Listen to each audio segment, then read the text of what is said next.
اصل میں بس ویسے کی بھی مختلف حالت ہیں. شکوکی والاوہام الصادرۃ للقلوب. یہی بات. ایک وسوسہ ظنی ہے، ایک حقیقی ہے. وسوسہ ظنی جو ہے وہ گمان ہے.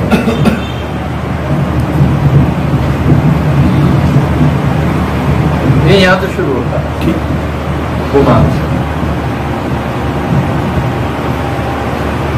اب یہ گمان سے بڑھتا ہے تو مطالعے پر آتا ہے.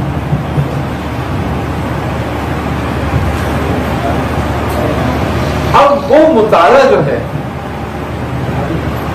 اس میں خیر و شر بس آتا ہے.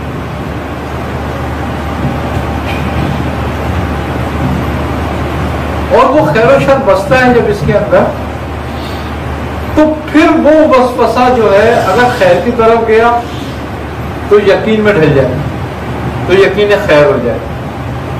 اور اگر وہ وسوسہ غلبہ کر جائے برائی کی طرف، شر کی طرف، تو یقین شر بن جائے، پھر شر بھی یقین ہو جاتا ہے پورا. لیکن بات اصل میں تمہارے گمان کے بعد مطالعے کی ہے کہ جب تمہیں کسی چیز پر گمان ہوتا ہے تو پھر تم اس کا جب مطالعہ کرتے ہو، جو اس کا مشاہدہ کرتے ہو، وہ کس نظر سے کرتے ہو، کس زاویے سے کرتے ہو. منفی اور مثبت دونوں پہلو موجود ہیں نا. اگرچہ ہمارے اوپر نفس کا غلبہ یا شیطان کا غلبہ زیادہ ہے تو ہمیشہ ہمارا وسوسہ جو ہے شر کی طرف مضبوط ہوگا. لیکن کہیں بھی ہمارے اندر اگر رسول اور خدا موجود ہے اور ہم تھوڑی بھی اس طرف گمان کرتے ہیں اور توجہ کرتے ہیں تو ہمارا یقین خیر کی طرف بڑھ جائے گا، وسوسہ خیر کی طرف جائے گا. یہ ہمارے بیسکلی گمان پر اور پھر ہمارے مشاہدے پر، یعنی کہ مطالعے پر. بندہ فیصلہ خود کرتا ہے نا اندر سے کہ مجھے یہ نہیں یہ کرنا ہے. اب جیسے کہ مثال کے طور پر جماعت کھڑی ہو رہی ہے، اب میں کہوں یار میں وہاں تک پہنچوں گا تو جماعت تو ہو جائے گی، چلو میں گھر میں پڑھ لوں، چھوڑو کوئی کام کر لو اپنا. تم نے اپنے ایک اندازہ لگایا، اپنے ایک مشاہدہ کیا، تو اس مشاہدے نے تمہیں جماعت سے روک دیا جاتا ہے. لیکن اگر تمہیں یہ کہ اتنی دیر جماعت ہوگی، اتنی دیر میں پہنچ جاؤں گا، میں آخر اگر میں بھی شامل ہو جاؤں تو جماعت مل جائے گی، چلو بس. یہ تم نے خود اندازہ گمان کرا اور تم پہنچ گئے وہاں تک. تو اپنی اصل یہ تمہارا وسوسہ جو ہے نا تمہاری اندر کی کیفیت کو وہ ہے ترجمان کہ تمہارے اندر کیا کیفیت چل رہی ہے اور کس کا قلب ہے. اور ہر آدمی اپنے وسوسوں سے اس کا تجزیہ کر سکتا ہے اور اپنی اصلاح کر سکتا ہے اور بھٹک سکتا ہے. خیر کی طرف جھکاؤ ہے تو خیر کی طرف جائے گا، شر کی طرف جھکاؤ ہے تو شر کی طرف جائے گا. یہ قلب کا معاملہ ایسے ہی اللہ تعالیٰ نے بنایا. رب کی مرضی یہ نہیں کہ تو خیر کی طرف نہ جا، رب تو تمہیں خیر کی طرف لے جانا چاہتا ہے، لیکن اختیار تجھے اسی لیے دیا کہ رہا تو چن، لیکن میں تیرے لیے یہ چاہتا ہوں. اب اگر ہم یہ کہیں کہ نہیں ہمیں تو ربی خیر کی طرف لے کے گیا تھا اور ربی شر کی طرف لے کر گیا تھا، تو پھر ہماری سزا جزا کس بات کی ہوگی؟ اس کے علم میں یہ بات موجود ہے کہ میں خیر کی طرف جاؤں گا یا شر کی طرف جاؤں گا، لیکن میرے علم میں یہ بات نہیں ہے کہ میں خیر کی طرف جاؤں گا یا شر کی طرف جاؤں گا. تو مجھے نیت خیر کی کرنی چاہیے.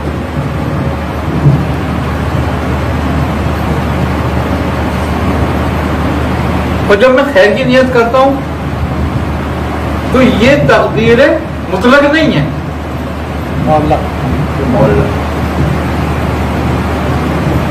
کہ اگر تو شر کی طرف جائے گا تجھے ہدایت تیرے سے لے لی جائے گی، تو خیر کی طرف جائے گا تجھے ہدایت دے دی جائے گی. اب شرط رکھ دی کہ تو کہاں جائے گا. اگر یہ مطلق کر دی جائے تو جھگڑا ختم ہو گیا. اب جن لوگ کے لیے مطلق کر دیا گیا وہ کبھی خیر کی طرف نہیں ہے، وہ کفار ہے. کیوں مطلق کیا گیا ان پر؟ لیکن ان کو آخر تک ان کی سانس نکلنے تک کی مہلت پھر بھی دی ہوئی ہے، پھر وہ مطلق میں تبدیل ہو جائے گی بات. لیکن دیوی کیوں ہے؟ کہ وہ نہیں چاہتا کہ یہ کفر میں مرے. اب وہ نہیں چاہتا ہے تو نبی بھیجے تھے نا. بے شک بے شک. پکارا بلایا گیا نا، اور آخر تک تمہیں مہلت بھی دی. یہ نہیں کہا کہ جب جس نے انکار کر دیا ایمان سے اس کی روح قبض کر لو، اور جو ایمان لیا اس کو ڈھیل دے دو، یہ جو ایمان لیا اس کو مار دو تاکہ ایمان پہ ہی مرے. نہیں، پوری مہلت دے دی دونوں کو. ایمان لانے کے بعد بھی کہ تو اس کو ترقی دیتا ہے یا ضائع کرتا ہے، اور کافر کو بھی کہ تو ایمان لاتا ہے یا نہیں لاتا، میری طرف پلٹتا ہے یا نہیں پلٹتا. سورۃ دہر میں اسی طرف گویا اشارہ ہے کہ انا ہدیناہ السبیل اما شاکرا و اما کفورا. راستہ نکال جائے. اور انسان کا گمان ہی اصل ہے کہ وہ کیا کرتا ہے. کہتا بھی ہے نا میں تیرے گمان کے مطابق، جی تو جیسا گمان کر. انا عند ظن عبدی. تو وسوسہ جو ہے وہ ہمیں یہ بتاتا ہے کہ ہمارے اندر کیا ہے.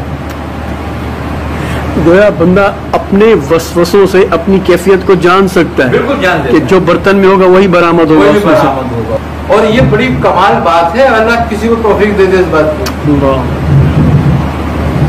یعنی کہ جس کو اس بات کی توفیق ہو جائے کہ برتن میں کیا ہے، تو سمجھ لو اس کا مطلب یہ ہے کہ اللہ اس کو ہدایت دینا ہی چاہتا ہے. مطلب شعور بیدار ہو گیا، شعور بیدار کر دیا. اصل بات آگاہی تو ہے. جی جی جی. خدا کی ذات کو کوئی نہیں دیکھ سکتا نا، لیکن خدا سے آگاہ تو ہے نا کہ خدا ہے. اور دیکھ بھی رہا ہوں اور خدا نظر اس کو نظر بھی آئے سامنے خدا، اگر اس کو وہ نہیں پہچانتا اس کو آگاہی نہیں ہے تو پھر بھی نہیں مانے گا.